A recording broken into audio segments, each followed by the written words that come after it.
Hi friends, പുതിയൊരു വീഡിയോയിലേക്ക് എല്ലാവർക്കും സ്വാഗതം. വീഡിയോയിലേക്ക് പോകുന്നതിന് മുമ്പ് തന്നെ ഈ ചാനൽ ആരെങ്കിലും ഫസ്റ്റായിട്ട് കാണുന്നവരുണ്ടെങ്കിൽ ഫസ്റ്റ് സബ്സ്ക്രൈബ് ചെയ്ത് ലൈക്ക് ചെയ്ത് സപ്പോർട്ട് ചെയ്ത് കാണാം. വാസുവിനോട് ജാനകി പറയാണ്, എനിക്ക് മറ്റാരും വേണ്ട, ഏട്ടൻ മാത്രം മതി. ഏട്ടനെ എന്നിൽ നിന്നും അകറ്റണമെന്ന് ആ ചന്ദ്രിക ആഗ്രഹിക്കുന്നില്ലേ? അവളോട് ഒരിക്കലും ക്ഷമിക്കാൻ പാടില്ല. ചന്ദ്രിക എന്നല്ല, മറ്റാര് ഏട്ടനെക്കുറിച്ച് മോശമായി പറഞ്ഞാലും ഞാനത് വിശ്വസിക്കുകയില്ല. ഏട്ടനെ ഞാൻ ദൈവത്തെ പോലെയാണ് കാണുന്നത്. ജാനകി അത് പറഞ്ഞ് സന്തോഷത്തോടെ ഒന്ന് ചിരിക്കുകയാണ്. അപ്പോൾ വാസു പറയാണ്, എന്താ ജാനകി ഇങ്ങനെയൊക്കെ പറയുന്നേ? നിന്നെ ഞാൻ സ്നേഹിച്ചല്ലേ വിവാഹം കഴിച്ചത്? അപ്പോൾ നിന്നെ ഞാൻ എത്രമാത്രം സ്നേഹിച്ചോ അതുപോലെ തന്നെയല്ല നിന്നെ ഞാൻ ഇപ്പോഴും സ്നേഹിക്കുന്നത്. വാസു ജാനകിക്ക് മുടിയൊക്കെ ചീകി കെട്ടിക്കൊടുക്കുകയാണ്. ജാനകി, ഞാൻ കണ്ണാടി എടുത്തു കൊണ്ടുവരാം, എന്നിട്ട് നീ നോക്ക്. ഞാൻ നിനക്ക് മുല്ലപ്പൂ വാങ്ങിച്ചു കൊണ്ടുവന്നിട്ടുണ്ട്, അത് ഞാൻ നിനക്ക് വെച്ച് തരാം. മുല്ലപ്പൂവൊക്കെ മടക്കിയിട്ട് നല്ല കണ്ടീഷനായിട്ട് വാസു തലയിൽ വെച്ച് കൊടുക്കുകയാണ്. അപ്പോഴാണ് സിദ്ധു അങ്ങോട്ടേക്ക് കയറി വരുന്നത്. സിദ്ധു അത് കണ്ട് അത്ഭുതത്തോടെ നോക്കുകയാണ്. സിദ്ധു മനസ്സിൽ ചിന്തിക്കുകയാണ്, അമ്മയോട് ഇത്രയും സ്നേഹമുള്ള അച്ഛൻ എന്തിനാ ജ്യോതിക്ക് ഫ്ലാറ്റ് വാങ്ങിക്കൊടുക്കുന്നത്? ജ്യോതി ഒരു ഫ്രണ്ടാണെന്നല്ലേ അച്ഛൻ പറഞ്ഞത്? ഒരു ഫ്രണ്ടിന് ഫ്ലാറ്റ് വാങ്ങിച്ചു കൊടുക്കാൻ മാത്രം ഇവർ തമ്മിൽ എന്ത് ബന്ധമാണുള്ളത്? അച്ഛനും ജ്യോതിയും തമ്മിലുള്ള ബന്ധം എന്താണെന്ന് ആദ്യം കണ്ടുപിടിക്കണം. സിദ്ധു പിന്നെ എവിടെ നിന്നില്ല, അവിടെ നിന്ന് മാറിക്കളഞ്ഞു. ജാനകി, നിനക്ക് ഞാൻ പൊട്ട് വെച്ച് തരാം. എന്നിട്ട് വാസു കണ്ണാടി മുന്നിൽ വെച്ച് കൊടുത്തിട്ട് പറയാണ്, ജാനകി, ഇപ്പോൾ നീ എത്രമാത്രം സുന്ദരിയായിരിക്കുന്നു നോക്ക്. എഴുന്നേറ്റ് നടക്കാൻ പോലും കഴിയാത്ത ഞാൻ ഇങ്ങനെ സന്തോഷമായിട്ട് ജീവിക്കുന്നുണ്ടെങ്കിൽ അതിൻ്റെ കാരണം ഏട്ടനാ. ഏട്ടൻ്റെ സ്നേഹം ഒന്നുള്ളത് മാത്രം കൊണ്ടാണ് ഞാനിങ്ങനെ ജീവിച്ചു പോകുന്നത്. ഏട്ടനുള്ളിടത്തോളം കാലം എനിക്ക് യാതൊരു ബുദ്ധിമുട്ടും ഉണ്ടാവില്ല. എന്നെ നീ കണ്ണടച്ച് വിശ്വസിക്കുന്നിടത്തോളം കാലം എന്നെ പോലുള്ളവർക്ക് യാതൊരു വിഷമവും ഉണ്ടാവില്ല. വാസു മനസ്സിൽ ചിന്തിക്കുകയാണ്. ശരി ജാനകി, എനിക്ക് ഓഫീസിൻ്റെ സമയമായി, ഞാൻ ഇറങ്ങുന്നു. ശരി ഏട്ടാ. ശരി, ഞാൻ പോയിട്ട് വരാം. അതേസമയം ജ്യോതിയുടെ പുതിയ വീട്ടിൻ്റെ പാലുകാച്ചലാണ്. ജ്യോതിയുടെ ആങ്ങളെയും വാസുവും അവിടെ എത്തി. ജ്യോതിയുടെ സഹോദരൻ പറയാണ്, പാല് തിളച്ച് പൊന്തിയല്ലോ, ഇനി നിനക്ക് നല്ലതേ വരൂ. നീ ഉദ്ദേശിച്ചതുപോലെ നിനക്ക് വലിയ വീട് കിട്ടി. അധികം വൈകാതെ വാസുവിനെ വിവാഹം കഴിച്ച് അദ്ദേഹത്തിൻ്റെ നിയമപ്രകാരമുള്ള ഭാര്യയാകാം. അത് കേട്ട് വാസു അന്തം വിട്ട് നിൽക്കുകയാണ്. ജ്യോതിയും സഹോദരനും തമ്മിൽ ചിരിക്കുകയാണ്. എന്നിട്ട് ജ്യോതി അദ്ദേഹത്തിൻ്റെ കാലിന് വേണ്ടി പറയാണ്, എന്നെ അനുഗ്രഹിക്കണം ഏട്ടാ. ഓ, നീ നന്നായി വരും മോളെ. ഏട്ടാ, പാല് തിളച്ചു, ഭഗവാനെ നിവേദിച്ചിട്ട് പൂജ ചെയ്യാം. ശരി ശരി മോളെ. വാ ചേട്ടാ. വരാം. എല്ലാവരും കൂടി പൂജ നടത്തുകയാണ്. ചന്ദനത്തിരിയൊക്കെ കത്തിച്ച് ജ്യോതി പൂജ ആരംഭിക്കുകയാണ്. അവൾ കൊടുത്ത താലത്തിൽ നിന്നും എടുത്ത് വാസുവും അവളുടെ സഹോദരനും ചന്ദനമൊക്കെ നെറ്റിൽ തടുവാണ്. നിങ്ങൾ രണ്ടുപേരും ഹാളിലിരിക്കും, ഞാൻ പാലെടുത്തിട്ട് വരാം. ശരി. ജ്യോതി അങ്ങനെ രണ്ടുപേർക്കും പാലെടുത്ത് കൊണ്ടുവന്ന് കൊടുക്കുകയാണ്. ചേട്ടാ, ചൂടുണ്ടേ? ഗ്ലാസ് പാലെടുത്ത് വാസുവിൻ്റെ അടുത്ത് ജ്യോതിയും ഇരിക്കുകയാണ്. പിന്നെ ജ്യോതിയുടെ സഹോദരൻ പറയാണ്, വാസു പറയുന്നത് കൊണ്ട് ഒന്നും തോന്നരുത്. എത്ര നാളെന്ന് വെച്ചാൽ നീയും ജ്യോതി ഇങ്ങനെ ബന്ധുക്കളെ പോലെ കഴിയുന്നത്? എൻ്റെ അനുജത്തിയെ നീ വിവാഹം കഴിച്ച് അവളെ നിയമപ്രകാരമുള്ള ഭാര്യയാക്കണം. ജ്യോതിക്കാണ്, അല്ല ഞാനതിന് അവൾക്ക് എന്ത് കുറവാണ് വരുത്തിയിട്ടുള്ളത്? ഞാനവളെ വളരെ നന്നായിട്ടല്ലേ നോക്കുന്നത്. ഇനി എല്ലാവരോടും ഞാൻ അവളുടെ ഭർത്താവാണെന്ന് പറഞ്ഞാലേ ഭർത്താവുള്ളൂ. 10 വർഷമായിട്ട് ഞങ്ങൾ നന്നായിട്ടല്ലേ ജീവിക്കുന്നത്. എൻ്റെ അനുജത്തിയെ നിങ്ങൾ ഒരു കുറവും വരുത്തിയിട്ടില്ല, അത് ശരിയാണ്. പക്ഷേ സമൂഹം അറിയാതെ നിങ്ങളിങ്ങനെ സ്വകാര്യമായിട്ട് ജീവിക്കുന്നത് ശരിയാണോ? നിയമപ്രകാരം നിങ്ങൾ ഇവളെ ഭാര്യയാക്കണം. എനിക്ക് മറ്റുള്ളവരോട് അഭിമാനത്തോടെ പറയണ്ടേ? നീ ജാനകിയെ ഡിവോഴ്സ് ചെയ്ത് ജ്യോതിയെ കല്യാണം കഴിച്ചാലേ ജ്യോതി നിന്റെ ഭാര്യയാവുള്ളൂ. അപ്പോൾ വാസു പറയാണ്, വിവാഹപ്രായമെത്തിയ 2 മക്കൾ എനിക്കുണ്ട്. ഇപ്പം ഞാൻ ജ്യോതിയെ വിവാഹം കഴിച്ചാൽ നാട്ടുകാരെന്ത് പറയും? നാട്ടുകാരങ്ങനെ പലതും പറയും. എന്ന് വെച്ച് അവസാനം വരെ ഇങ്ങനെ ജീവിക്കാൻ പറ്റുമോ? എൻ്റെ മക്കളാണ് തടസ്സമെങ്കിൽ എത്രയും പെട്ടെന്ന് തന്നെ അവരുടെ വിവാഹം നടത്ത്. ജ്യോതിയും പറയാണ്, അതെ. അയാൾ പറയണപ്പോൾ ജാനകിയെ നീ ഡിവോഴ്സ് ചെയ്യും, എന്നിട്ട് ജ്യോതിയെ കല്യാണം കഴിക്ക്. ഇവളോടൊപ്പം നീ സന്തോഷമായിട്ട് ജീവിക്കുക. അപ്പോഴേക്കും ജ്യോതിയുടെ സഹോദരന് ഒരു ഫോൺ വന്നു. എന്നിട്ട് ഫോണിൽ സംസാരിച്ചുകൊണ്ട് അദ്ദേഹം പറയാണ്, പറയൂ സാർ. അങ്ങനെയാണോ? ശരി സാർ, ഞാൻ എന്നാൽ പിന്നെ 10 മിനിറ്റ് കൊണ്ട് അങ്ങോട്ടേക്ക് വരാം. എന്നിട്ട് അദ്ദേഹം പറയാണ്, ജ്യോതി, എനിക്കൊരു മീറ്റിംഗ് ഉണ്ട്, ഞാൻ ഇറങ്ങുന്നു. ശരി ശരി. ജ്യോതി വാസുവിനോട് പറയാണ്, ചേട്ടൻ പറഞ്ഞിട്ട് പോയത് കേട്ടില്ലേ? അപ്പം വാസു പറയാണ്, നിന്റെ ചേട്ടൻ എളുപ്പത്തിൽ അത് പറഞ്ഞിട്ട് പോയി. എൻ്റെ സ്ഥാനത്ത് നിന്ന് ചിന്തിച്ചാലേ അതിൻ്റെ ബുദ്ധിമുട്ട് മനസ്സിലാവും. എന്ത് വന്നാലും അതിപ്പോൾ ചെയ്തല്ലേ പറ്റൂ. ജ്യോതി പറയാണ്. വാസുവിനോട് ജ്യോതി പറയാണ്, എനിക്ക് ഇന്ന് ഒരുപാട് സന്തോഷമുണ്ട്, നമുക്കൊരു സിനിമയ്ക്ക് പോയാലോ? വാസു ആലോചനയിലായി. അപ്പോൾ ജ്യോതി പറയാണ്, എന്നും പോവുകയല്ലോ, വല്ലപ്പോഴും ഒരു ദിവസമല്ലേ. കൊണ്ടുപോകുന്നേ. ശരി, ഞാനിപ്പോൾ തന്നെ ടിക്കറ്റ് ബുക്ക് ചെയ്യാം. വൈകുന്നേരം ഉറപ്പായിട്ടും പോകാം. ശരി. ഉച്ചയ്ക്ക് കഴിക്കാൻ എന്താ വേണ്ടത്? നിന്റെ മനസ്സിൽ എന്താണോ തോന്നുന്നത് അതൊന്നും ഉണ്ടായിക്കോ. ഞാൻ ജാനകിയോട് വിളിച്ച് ഇന്ന് രാത്രി വരാൻ വൈകുമെന്ന് പറയാം.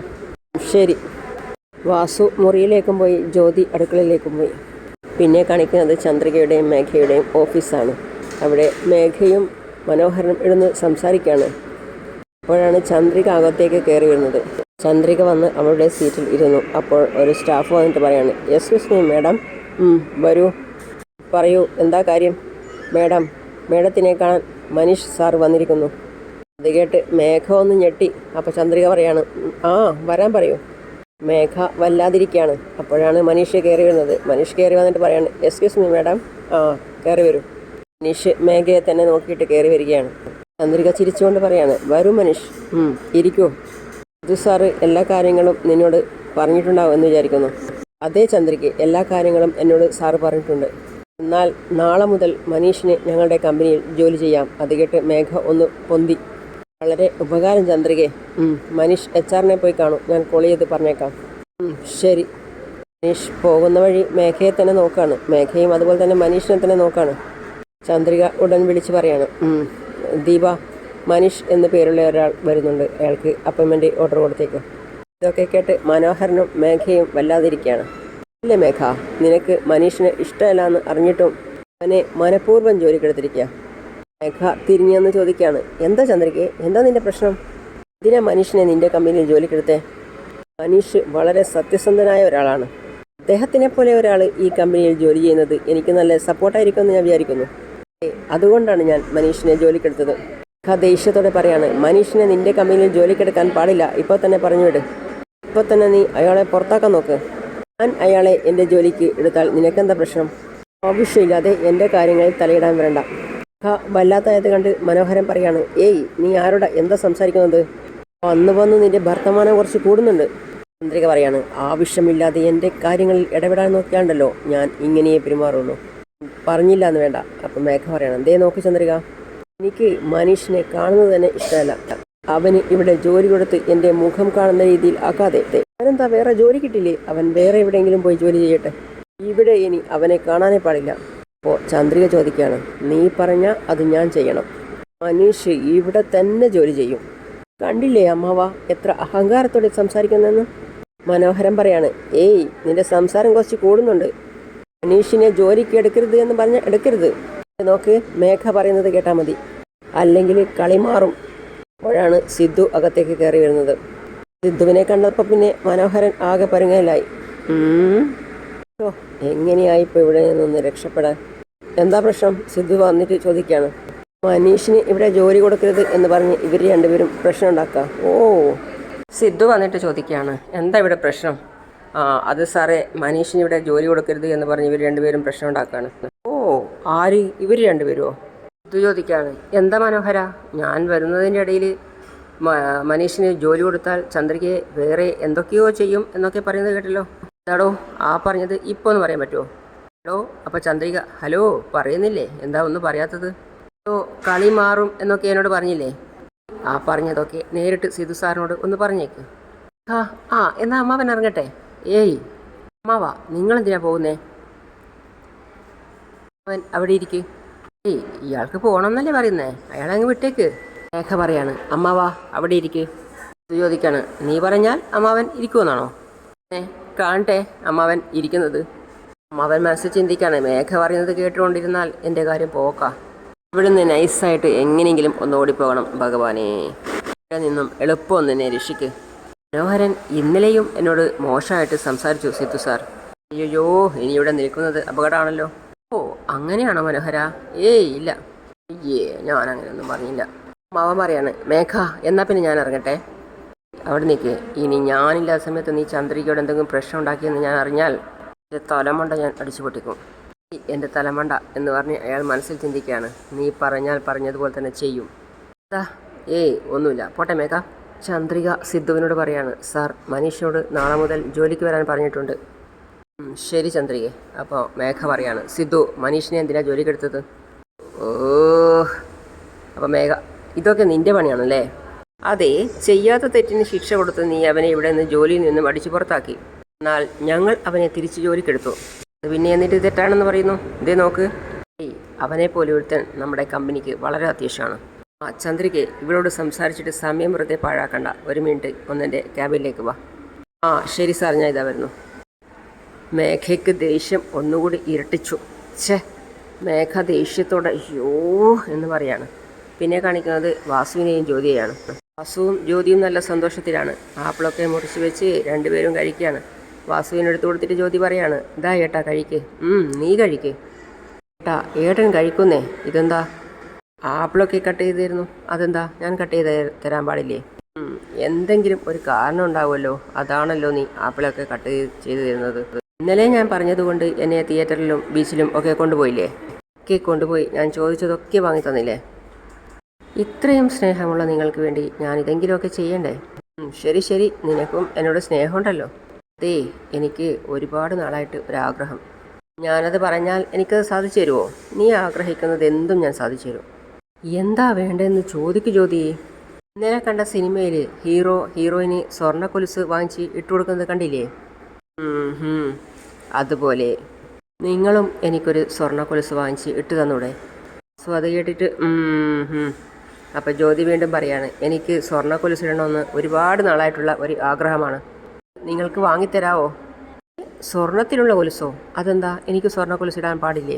ജ്യോതി, നീ തന്നെ സ്വർണം പോലെ തിളങ്ങുന്നുണ്ട്, പിന്നെ എന്തിനാ ഒരു സ്വർണ്ണക്കൊലുസ്? അതേ, ഇങ്ങനെയൊക്കെ പറഞ്ഞുകൊണ്ട് എന്നെ പറ്റിച്ചുകൊണ്ടിരുന്നു. എനിക്കൊന്നും അറിയണ്ട. നിങ്ങൾ ദീപാവലി സമ്മാനമായിട്ട് എനിക്ക് സ്വർണ്ണക്കൊലുസ് തന്നെ വാങ്ങിച്ചു തന്നിരിക്കണം. അതേസമയം പുറത്ത് രണ്ടുപേര് വന്ന് വെല്ലടിക്കുകയാണ്. അപ്പോൾ വെല്ലടീൻ്റെ ശബ്ദം കേട്ടിട്ട് ജ്യോതി പറയാണ്, ആരോ വന്ന് വെല്ലടിക്കുന്നുണ്ട്. വെല്ലടിച്ച ശബ്ദം കേട്ടില്ലേ? അതേ, നല്ല ശകുന. അതെ അതെ, നിനക്ക് നല്ല ശകുനം തന്നെയാണ്, എനിക്കാണ് മോശം. ചെല്ല് ജ്യോതി, പോയിട്ട് ആരാണെന്ന് നോക്കിയിട്ട് വാ. വേഗം വാ. ആരാണ് നിങ്ങൾ? മാഡം, നമ്മൾ ഇലക്ഷൻ കമ്മീഷണർ ഓഫീസിൽ നിന്ന് വരികയാണ്. മാഡത്തിൻ്റെ ID കാർഡ് റിന്യൂ ചെയ്യണം. അഡ്രസ്സ് എന്തെങ്കിലും മാറ്റണമെന്നുണ്ടെങ്കിൽ പറഞ്ഞോളൂ, ഞങ്ങൾ ഇപ്പോൾ തന്നെ മാറ്റിത്തരാം. വേണം, ഞങ്ങൾ ഇപ്പോഴാണ് ഇങ്ങോട്ടേക്ക് താമസിക്കാൻ വേണ്ടി വന്നത്. അഡ്രസ്സ് ചേഞ്ച് ചെയ്യണം. Okay madam. മാഡത്തിൻ്റെ ID കാർഡ് എടുത്തിട്ട് വരൂ. ഒരു മിനിറ്റ്. ജ്യോതി ID കാർഡ് എടുക്കാൻ പോയത് കണ്ട് അവർ രണ്ടുപേരും പരസ്പരം നോക്കുകയാണ്. ID കാർഡും കണ്ട് അവർ പരസ്പരം നോക്കുകയാണ്. നിങ്ങളുടെ ഡീറ്റെയിൽസ് ഒക്കെ ഒന്ന് ചോദിക്കാം. നിങ്ങളുടെ പേര്, നിങ്ങളുടെ ഫാമിലി ഡീറ്റെയിൽസ് ഒക്കെ ഒന്ന് തരുമോ? നിങ്ങളുടെ പേര് ജ്യോതി. നിങ്ങൾ വർക്ക് ചെയ്യുന്നുണ്ടോ? ഇല്ല, ഹൗസ് വൈഫാണ്. നിങ്ങളുടെ ഹസ്ബൻഡിൻ്റെ പേരെന്താണ്? വാസുദേവൻ. നിങ്ങളുടെ ഹസ്ബൻഡ് എവിടെയാണ് വർക്ക് ചെയ്യുന്നത്? അദ്ദേഹം മഹീന്ദ്രൻ ഗ്രൂപ്പ് ഓഫ് കമ്പനിയുടെ ഫിനാൻസ് ഹെഡാണ്. പിന്നെ അതിന് പിന്നാലെ ഒരാൾ തൊപ്പി വെച്ച് തല താഴോട്ടാക്കിയിട്ട് വരുന്നതാണ് ജ്യോതി കാണുന്നത്. ജ്യോതി സംശയത്തോടെ നോക്കുകയാണ്, ഇതാരാണ് എന്ന്.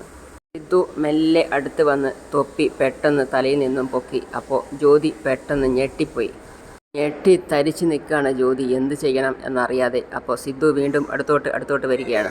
സിദ്ധുവിനെ കണ്ട് ജ്യോതി വേർക്കുകയാണ്. അപ്പോൾ സിദ്ധു ചോദിക്കുകയാണ്, എന്താ പറഞ്ഞത്? മിസ്റ്റർ വാസുദേവൻ നിങ്ങളുടെ ഭർത്താവാണെന്നോ? അദ്ദേഹമാണ് മഹീന്ദ്രൻ ഗ്രൂപ്പ് ഓഫ് കമ്പനിയുടെ ഫിനാൻസ് ഹെഡ്.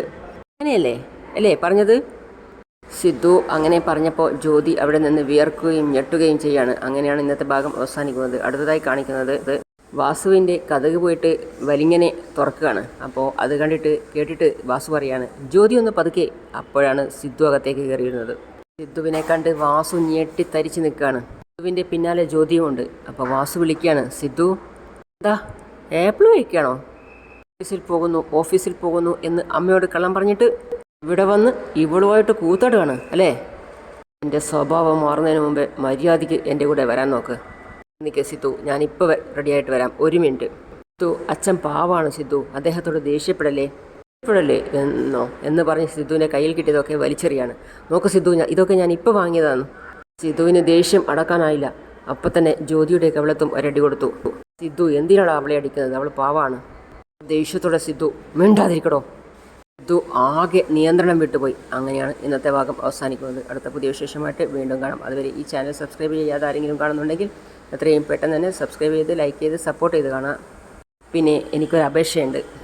മറ്റുള്ള ശബ്ദങ്ങളോ ഫാനിൻ്റെ ഒച്ചയോ ഒക്കെ ആയിട്ട് ഒരു വല്ലാത്ത രീതിയിൽ നിങ്ങളെ വിഷമിപ്പിക്കുന്നുണ്ടാവും. കാരണം ഞാനിപ്പോൾ വീട്ടിലല്ല ഉള്ളത്, ഹോസ്പിറ്റലാണ്, അതുകൊണ്ടാണ്. അപ്പോൾ എല്ലാവരും എന്നോട് ക്ഷമിച്ച് അടുത്ത പുതിയ വിശേഷമായിട്ട് വീണ്ടും കാണാം. അപ്പോൾ അതുവരേക്കും സി യു ഓൾ. ഹോസ്പിറ്റലാണെന്ന് അറിയുമ്പോൾ നിങ്ങൾ വിചാരിക്കും എപ്പോഴും ഹോസ്പിറ്റലാണോ എന്ന്. കുറച്ച് കാലമായിട്ട് ഞാൻ ഹോസ്പിറ്റലിൽ തന്നെയാണ്. കാര്യം ഓരോരോ ആവശ്യങ്ങൾക്കായിട്ട് ഹോസ്പിറ്റലിൽ തന്നെയാണ്. ഇപ്പോൾ മകൾ പ്രസവിച്ചത് കാരണം കോഴിക്കോട് മെഡിക്കൽ കോളേജ് ഹോസ്പിറ്റലാണുള്ളത്. മക്കൾ ട്വിൻസാണ്, രണ്ടുപേരും വെൻറ്റിലേറ്ററിലാണുള്ളത്. അപ്പോൾ അങ്ങനെയുള്ള പല വിഷമങ്ങളും കൊണ്ട് ഓരോരോ സാഹചര്യത്തിൽ അങ്ങനെ കിട്ടുന്ന ചാൻസിന് വോയിസ് കൊടുക്കുന്നതാണ്. അപ്പോൾ മറ്റുള്ള വിഷമങ്ങളൊക്കെ ഉണ്ടെങ്കിൽ അതിനൊക്കെ എന്നോട് ക്ഷമിക്കാം നിങ്ങൾ. അപ്പോൾ അടുത്ത വിശേഷമായിട്ട് വീണ്ടും കാണാം. അതുവരേക്കും സീ യു ഓൾ.